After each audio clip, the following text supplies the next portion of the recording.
Amém. Amém. Amada igreja, hoje nós vamos dar continuidade ao nosso processo de aprendizado e conhecimento da Palavra de Deus. Eu tenho dedicado várias das minhas mensagens a exortar a nossa fuga do pecado, da tendência do pecado e a rendição ao Evangelho de Cristo. E hoje nós vamos dar uma olhada no que a segunda carta aos Tessalonicenses, no capítulo 3, dos versículos de 11 a 15. Eu poderia ter pego até um pouco mais, mas não tem por que eu me estender muito. Então nós vamos ler esse texto e vamos juntos perceber qual era a realidade da igreja naquela época, naquele local, e comparar com os nossos dias, amém? Eu não vou ler nem sequer na versão que eu costumo ler. Essa daqui eu não sei nem qual é João Ferreira de Almeida, alguma coisa, porque a letra dessa daqui é maior e é mais fácil para a leitura. Mas na sua Bíblia mesmo, se você puder acompanhar, 2 Tessalonicenses, o capítulo é o 3º, é o último, né? E os versículos de 11 a 15. Porquanto ouvimos que alguns entre vós andam desordenadamente, não trabalhando, antes intrometendo-se na vida alheia. A estes tais, porém, ordenamos e exortamos por nosso Senhor Jesus Cristo, que trabalhando sossegadamente, comam o seu próprio pão. Vós, porém, irmãos, não vos canseis de fazer o bem, mas se alguém não obedecer a nossa palavra por esta carta, notai-o e não tenhais relações com ele, para que se envergonhe. Todavia, não o considerem como inimigo, mas admoestai-os como irmãos. Amém? Vamos perceber algumas coisas que estão sendo relatadas aqui. A carta fala sobre pessoas que não queriam trabalhar. Não queriam trabalhar, mas ainda assim se faziam valer dos outros irmãos para terem seu sustento pessoal. Não era ocasionalmente ir e ter uma refeição, era ter o seu sustento, era comer, era ter vestimento, era alimentar a família, os animais, caso eles tivessem, era produzir roupas e tudo, eles se faziam valer desses irmãos. Esse ponto também não é algo para ser analisado isoladamente. Existem momentos em nossas vidas e na particularidade que, estando ou não em igreja, podemos ser assolados por alguma necessidade. E às vezes as necessidades são tão graves que necessitamos de auxílios para as menores coisas. Precisamos de dinheiro, às vezes, para nos manter no local onde moramos, para ter o pão de cada dia, para um remédio, uma necessidade que surge e que nós estamos, por algum motivo, desamparados, sem condições de ter essa provisão. Isso é suscetível a todos. Mas o que acontece neste texto é que ele fala de pessoas que não querem trabalhar, mas querem se valer dos outros para ter o seu sustento. Eu agora quero fazer uma analogia não às necessidades materiais, mas às necessidades espirituais. Tem pessoas que não querem trabalhar para fortificar a sua fé, para terem relacionamento com Deus, para entregarem as suas vidas a uma dependência espiritual ao Espírito Santo, para que este Espírito Santo conduza os seus caminhos, fortifique a sua fé, testifique neles que eles não são desamparados, mas são carregados por um colo generoso que é o de Jesus Cristo, que deu-se em sacrifício por eles. Tem pessoas que não querem o exercício da oração.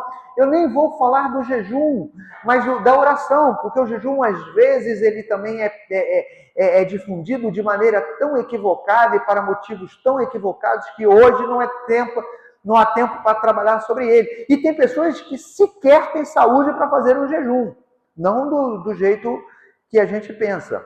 Mas eu vou falar do exercício da oração. Às vezes a oração não precisa expressar palavras. É aquele momento em que você se tranca no quarto, fecha os seus olhos e derrama emocionalmente diante de Deus de que você precisa ser amparado. Você está vivendo momentos de angústias. Você está sufocado nos seus problemas e carece de um Deus que venha provir a sua necessidade emocional para que você não sucumba, não caia, não se derrame e não morra espiritualmente. Mas esses irmãos, eu fazendo uma analogia, eles não querem fazer isso. Eles querem que outras pessoas... Já viram aquela pessoa que chega e diz assim, ora por mim? Tudo bem, nós oramos. Aí no outro dia, ora por mim, ora por mim, ora por mim. Me ajuda espiritualmente, esteja comigo, ouça os meus problemas, tenha os seus ouvidos abertos às minhas necessidades, mas esta pessoa mesmo não quer trabalhar a sua edificação, não quer trabalhar para que a sua fé seja fortificada, para que haja fé nela, ela quer se amparar na fé dos outros. Ela diz assim, se eu pedir, já ouviram isso? Se eu pedir, Deus não vai fazer. Mas aquela irmã, quando ela pede, o fogo desce, Deus opera. Não, Deus opera no coração contrito. E Ele quer que o coração contrito seja o seu para as suas necessidades. Óbvio que nós não podemos nos negar em amparar os outros em oração, mas temos que ser instrumentos de Deus para apontar nesta pessoa a necessidade que ela tem de se relacionar pessoalmente com Deus, porque o nosso Deus é um Deus de relacionamento. Ele é um Deus pessoal e que atua nas necessidades daqueles que o buscam. E o texto continua. Ele vai falando sobre essas pessoas e ainda fala que cada um coma do seu próprio pão, ou seja, que se alimente daquilo que eles produzem. Em algum momento, aqui materialmente, eles foram amparados pela igreja. E nós devemos em algum momento, mas quando isso é constante da pessoa, no caso já trazendo de volta a espiritualidade, da pessoa ficar sempre pedindo e não ter uma vida pessoal com Deus, nós temos que dizer, olha, eu já orei, agora faça a sua parte. Encontre no seu dia tempo para que você mesmo possa fazer os exercícios de fé, os exercícios que fortificam a sua fé, os exercícios que fortificam a sua relação pessoal com Deus. O papel da igreja não é ser uma muleta, um amparo para que outras pessoas se sintam assistidas por Deus o tempo todo pela fé dos irmãos. Nós damos aquela injeção de ânimo, mas temos a responsabilidade de despertar em cada um que nos busca para um amparo espiritual, de dizer que eles também são responsáveis pela sua fé restaurada.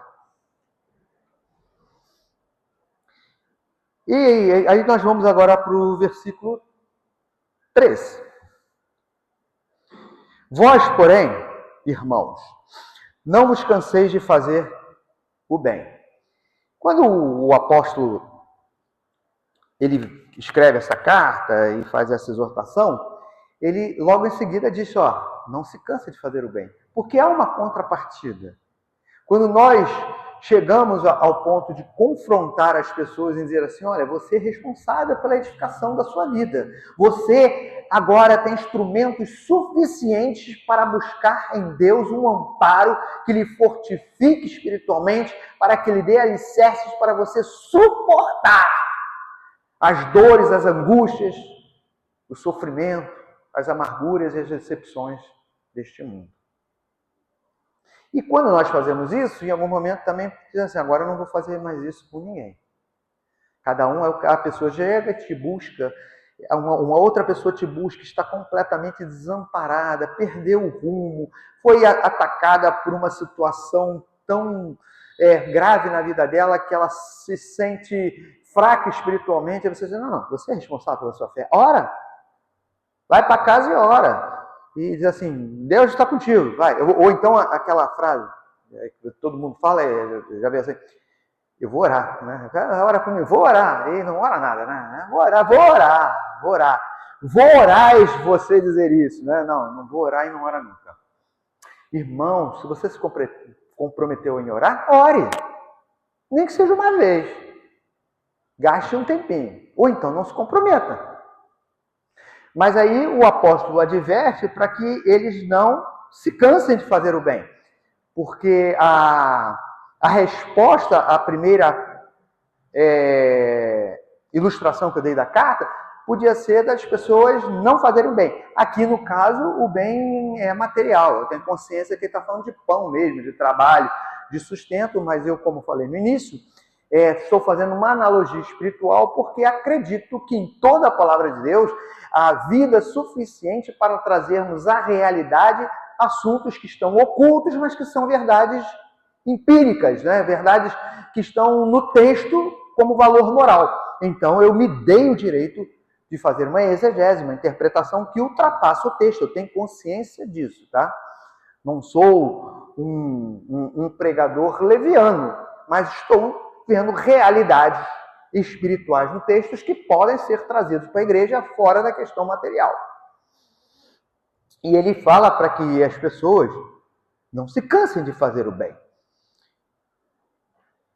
Continue a ser suporte para aqueles que necessitam, mas sempre dando a elas o amparo para que elas construam o seu crescimento pessoal. Aqui no caso, o trabalho para alimentar-se e no nosso caso, a disciplina espiritual, o trabalho de disciplina espiritual para que elas se alimentem espiritualmente e encontrem a resposta de Deus por meio da busca delas mesmas. E não se faça em nós muletas e amparos para guiá-las espiritualmente. E nós vamos para o versículo 14.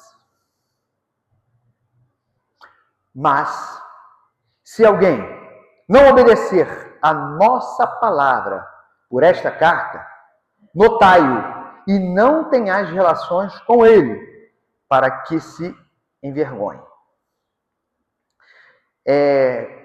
Quando nós chegamos ao ponto de ver esse texto aqui, não na questão material como ele está, espiritualmente, não dá para trazer esse texto, esse pedaço sem refletirmos bem. Que aqui ele fala de não ter relação com essa pessoa para que elas se envergonhem e buscam. Claro que a relação aqui, que ele está falando, é a relação ao ponto da pessoa buscar respaldo material na sua vida. Não uma relação de amizade, de comprometimento, de fala, porque nós vamos ver na sequência do texto que ele diz para não tratar como ímpio, e a gente deixa de ter relação de fala e tal, o ímpio, aquele que rejeita o evangelho, diz, não, fica lá a tua vida e essa aqui é a minha. Mas então, espiritualmente, como nós podemos ver? Nós não podemos ter aquela relação de ficar só ouvindo e amparando a pessoa que diz que precisa de um fortalecimento na sua fé, que precisa que você ore e ainda que você diga, não, você tem que buscar a Deus. Você tem que ter intimidade a Deus, mas você está sempre ali disposto a ela vir e a remoer e a trazer aqueles problemas emocionais com você, porque você está sendo a muleta só de ficar escutando o tempo todo. Você, por ser um ouvido sempre presente, um ombro sempre presente, não está ajudando esta pessoa a buscar o seu sustento espiritual. Você ouve rapidamente, não, tudo bem, nós já conversamos sobre isso. Como é que está a tua vida de oração? Como é que está a tua vida de leitura da palavra e devocional pessoal? Como é que está a sua vida em refletir introspectivamente de quando ou como você deixou de ter uma relação tão próxima com Deus? Como? e não ficar só ouvindo. É neste sentido, sabe? Deixe de ter essa relação de amparo emocional e comece a ser uma relação de fortificação na vida da pessoa para que ela mesma busque a sua disciplina espiritual. E nós vamos para o versículo 15. Todavia, olhem só, todavia não o considereis como inimigos, né? ou ímpios, ou como a tradição como tiver, mas admoestai-os como irmãos. Viu o que eu falei? Não ter a relação, mas não são inimigos, não são ímpios. São pessoas que não souberam, neste caso aqui materialmente, reconhecer que a promessa da vinda de Jesus, ali no texto original, era um breve, mas não um breve necessariamente para amanhã, para a semana que vem, e que também se acomodam pela facilidade de ter pessoas que o sustentem. E neste caso aqui, da analogia que eu estou fazendo, não é diferente. Não é para considerá-los inimigos da fé.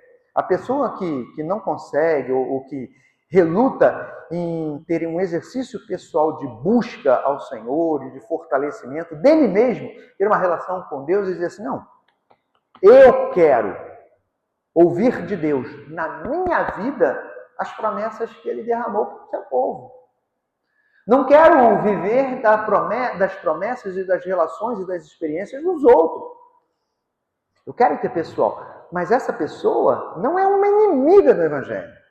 Ela não é um ímpio, não é alguém que corrompe a comunidade trazendo preceitos demoníacos, satânicos, contrários ao cristianismo.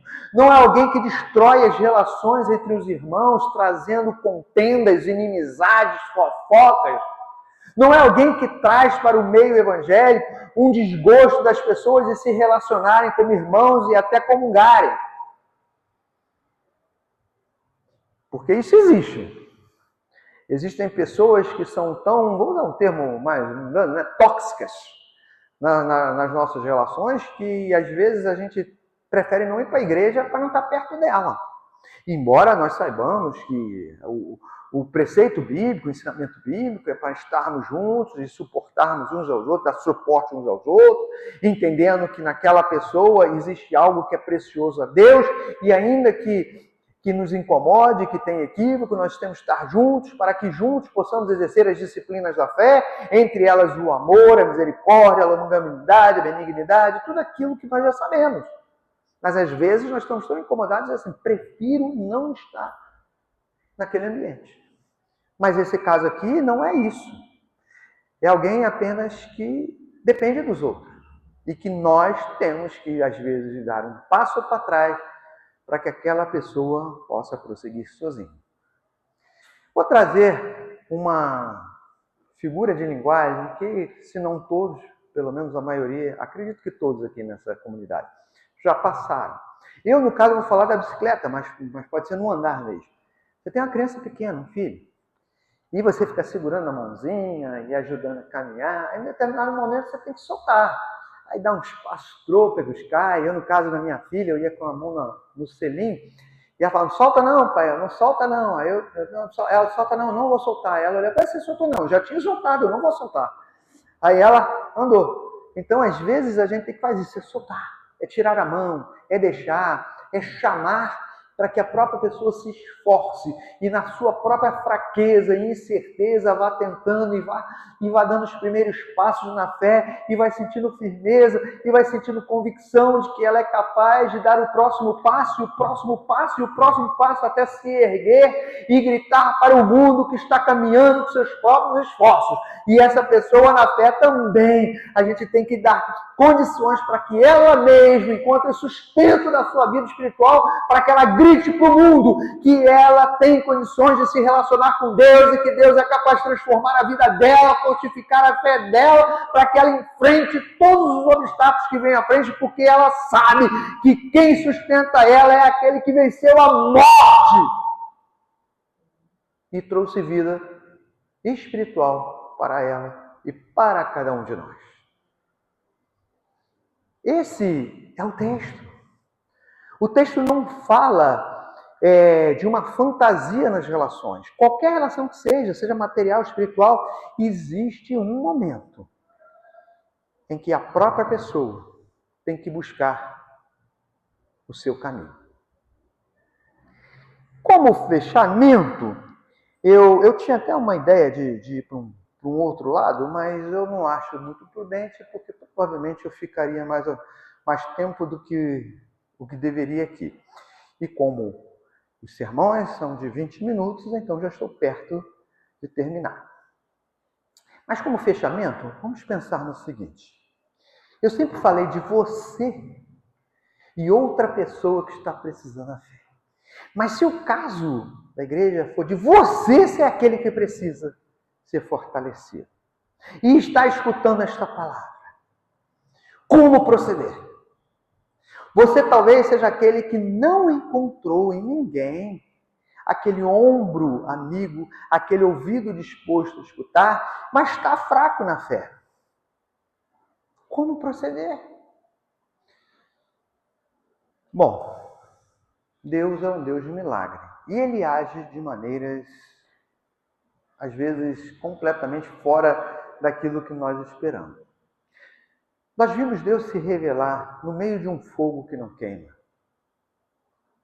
Nós vimos Deus se revelar e se fazer revelar de uma maneira que a gente nem sabe qual foi, ao ponto de ter um rei Melquisedeque, que conhecia o mesmo Deus, e a Bíblia nem sequer relata, mas não teve aquela experiência que Abraão teve.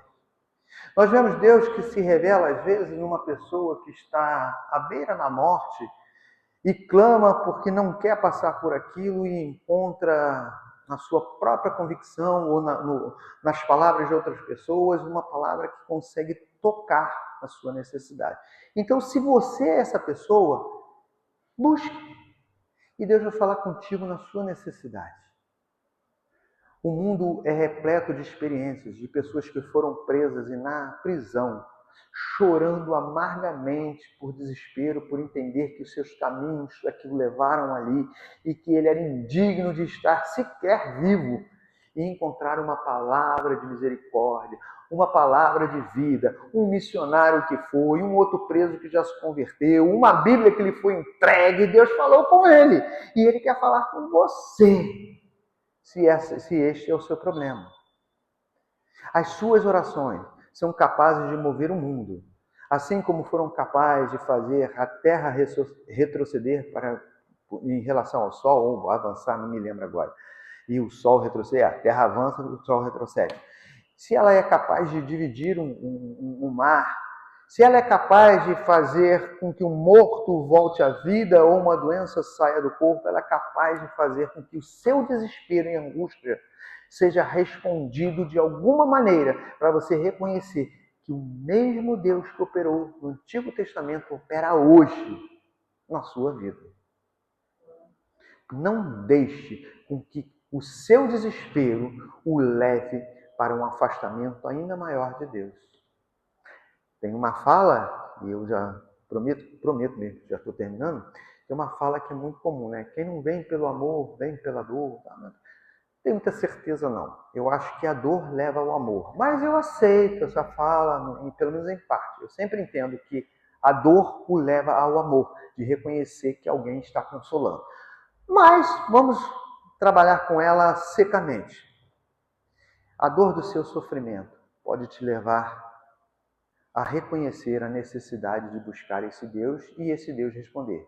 Ou o seu amor por ele, apesar da sua dor, também pode te motivar a buscar esse Deus que pegará a sua dor e apagará da existência da sua pessoa. Amém? Vamos orar para nos despedir nesta quarta-feira. Amanhã nós temos um dia de trabalho e o mesmo Deus que falou conosco na mensagem, nos louvores, em todo momento do culto, vai falar na sua vida durante o seu sono. Esta palavra pode ser edificada e construída durante o seu sono. Então vamos orar por isso. Senhor Deus e Pai, em nome de Jesus, nós te louvamos porque o Senhor, ó Pai, fala as nossas vidas. Pedimos, ó Pai, que mesmo enquanto dormimos, ó Pai, que o Senhor fale conosco, trazendo consolo aos nossos corações, trazendo a certeza, Senhor Deus, que o Senhor não nos desamparou, mas o Senhor está atento às nossas necessidades. Assim que nós colocamos todos os pedidos de oração que foram postos aqui, eu tenho certeza que outros pedidos existem, Pai. Tu conhece quem está enfermo e necessita da cura, quem está angustiado e precisa de consolo. Tu sabes, ó Pai, aqueles que precisam de uma porta de emprego abrindo, e o Senhor é capaz de transformar esse desespero na certeza de que o Senhor não nos desampara. Por isso, ó Pai, nós te louvamos, te engrandecemos, no nome de Jesus. Amém, Pai. É ali. Me assustei. Me assustei.